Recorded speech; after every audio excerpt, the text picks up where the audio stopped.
नमस्कार मु देवाशीष मो सहित न्यूज रूम रे अछंती न्यूज रूम रो मुख्य संपादक श्रीयुक्त मनोरंजन मिश्र सर आपको स्वागत आज कार्यक्रम को। आज जितेबाला विजु जनता दल तार प्रार्थी तालिका घोषणा करिछि सेतेबाला हम आज टॉपिक रखिछे नुआ चेहरा बड़ लड़ई।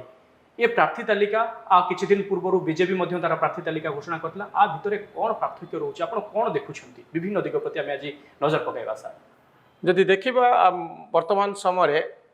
विधानसभा क्षेत्र में जहाँ देखा जाउछि जे बहु संख्यार विधायक रिपीट होती 59 जन विधायकों को रिपीट करिछि विजु जनता दल। 13 जन टोटाल 72 जन 72 सीट पर डिक्लेयर होती कैंडिडेट 13टी नुआ मुह आम देखुचु 59 जन रिपीट होती। यार कारण कौन जी थिले से पुणी थरे विधायक भाव में प्रार्थी होती। एठी कारण रही जे बिजु जनता दल चाहूनी जे अधिकरु अधिक संख्यार रिबेल बाहरतु विद्रोही माने बाहरतु भोट विभाजन करंतु असंतोष बढ़ू। भारतीय जनता पार्टी वर्तमान सक्रिय होईछि एवं जदि किए विद्रोही बाहरती ताले तुरंत ताकू पार्टी बीजेपी टिकेट दबार संभावना रही। ए प्रकार परिस्थिति रे अधिकरु अधिक पुराना मुह को रिपीट करा जाइछि। नुआ चेहरा मात्र 13 जन अछंती 72 जनक भितरु। आउ गोटे कथा देखा मिलूँ जे पार्लियामेंट क्षेत्र में लोकसभा क्षेत्र में अनेक नुआ मुह आसी मैदान को कारण से विद्रोह हबार संभावना नहीं। मते तीनोटी जगह वर्तमान समय अत्यंत गुरुत्वपूर्ण लगुच। गोटे हूँ संबलपुर जोटी बिजु जनता दलर संगठन संपादक श्रीयुत प्रणव किशोर दास अच्छा सी केंद्र मंत्री धर्मेंद्र प्रधान सहित प्रतिद्वंदिता करेंगे। बहुत गुरुत्वपूर्ण सीट एठिरे बिजु जनता दलर सम्मान कथा दे बीजेडी संगठन दायित्व रे थिबा जड़े नेता जी सारा ओडिशा रे नेटवर्किंग करिसेंती जहाँकर दायित्व होची सारा ओडिशा रे कैंडिडेट मान को जितेबा विधायक मान को जितेबा सांसद प्रार्थी मान को जितेबा सी निजे गोटे बड़ चैलेंज नौचंती संबलपुर रे। आउ तांकर प्रतिपक्ष होचंती केंद्र मंत्री धर्मेंद्र प्रधान नरेंद्र मोदी मंत्रिमंडलर जड़े टाणुआ सदस्य जहाँकर गोटे इमेज अच्छी सारा भारत वर्ष रे। ये गोटे बड़ लड़ई होची बिजु जनता दलर संगठन संपादक एवं नरेंद्र मोदी सबु बहु अंश विश्वस्त एवं तांको मंत्रिमंडलर जड़े गुरुत्वपूर्ण सदस्य पावरफुल मंत्री केंद्र सरकार सी लड़ुंट संबलपुर रे। ये जो लड़ई चलुची ए लड़ई निश्चित भाव में गुरुत्वपूर्ण सारा ओडिशार नजर संबलपुर उपरे रहिबो। धर्मेंद्र आउ प्रणव को लड़ई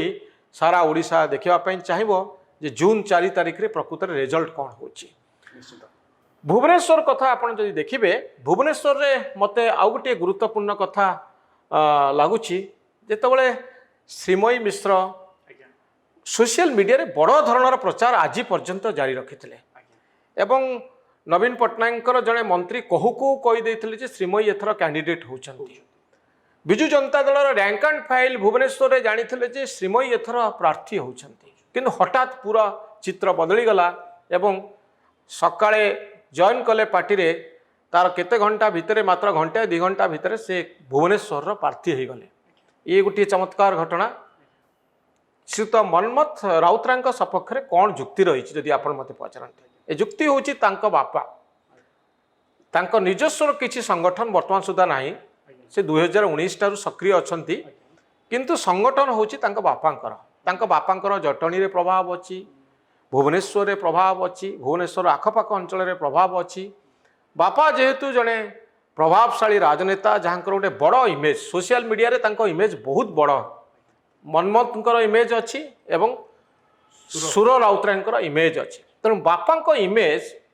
अपराजिता को चैलेंज दब बोली बिजु जनता दल भावुची। बहुत इंटरेस्टिंग लड़ई हम। अपराजिता जड़े प्रभावशाली नेत्री गत 5 वर्ष भितर से किभली प्रभाव तैयारी करछन्ते आमे समस्ते जानिचे। बिजु जनता दल सरकार सहित तांकर टक्कर होईची बहु कथारे से बीजेडी को समालोचना करिसेंती बीजेडी मध्य तांको समालोचना करिची। तेणु आरी भितरे अपराजिता बनाम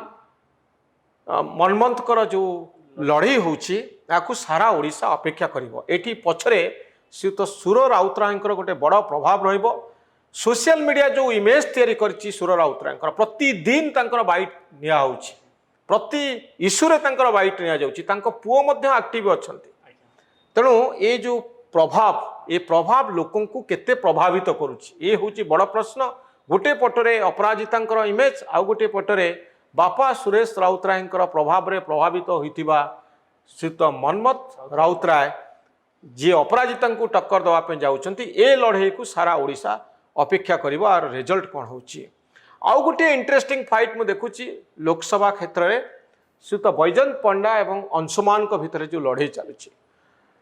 बैजयंत पंडा गत 2019 निर्वाचन रे सांसद वर्तमान जी अच्छी अनुभव महांती हारी जाइथिले लखनऊ रे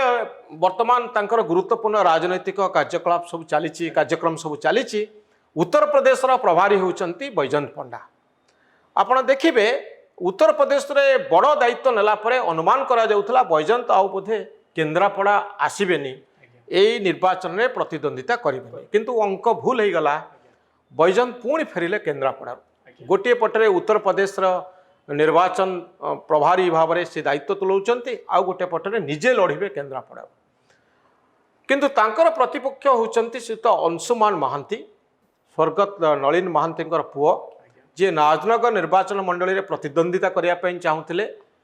गत गोटे मास पर्यंत कांग्रेस रे थिले किंतु सबु चित्र उल्टपाल्ट हो गला से कांग्रेस छाड़िले बीजेडी को आसिले बीजेडी रे बहुत लोक भावुले जे बोध हुए श्रीयुत ध्रुव साहू को टिकेट मिलबनी राजनगर किंतु चित्र बदली गला केन्द्रापड़ा वर्तमान अंशुमान को सांसद प्रार्थी करुच्ची विजु जनता दल एवं तांकर प्रतिपक्ष होउचंती श्रीयुत बैजयंत पंडा बैजयंत प्रभाव केन्द्रापड़ा निश्चित भाव में रही किंतु से निर्वाचन हारी 2019 रे बीजेडी को चैलेंज करी से आसीथिले किंतु तांकर स्वप्न थिला केन्द्रापड़ारू निर्वाचित हवा किंतु स्वप्न साकार हेलानी परवर्ती समय आम निश्चित भाव में अपेक्षा करबा जे केन्द्रापड़ा अंशुमान आउ बैजयंतर लड़ई एथर कौ ढंग आसूची बैजयंत निश्चित भाव में लड़िबे एवं एठी गोटे कथा जी वर्तमान सांसद अच्छा अनुभव महांती तांकर भूमिकाटी कौन हम एपर्यंत स्पष्ट हो अनुभव जड़े प्रभावशाली राजनेता जड़े अभिनेता हिसाब से तांकर बहुत फॉलोअर्स अच्छा तेणु आमको टिके अपेक्षा करने पड़ो वर्तमान समय जे अनुभव भूमिका कौन होची से तो जय श्रीराम लिखिथिले तेणु परवर्ती समय से भारतीय जनता पार्टी आड़ को जदि ढलती एवं बीजेपी प्रचार करती बैजयंत सपक्ष में जापे कि ना समय कह वर्तमान समय निजे अनुभव महांती सांसद भाव में कटक रू लड़ुंट कि आउ को आसन को जाऊँच प्रचार करुँच कौ पार्टी बा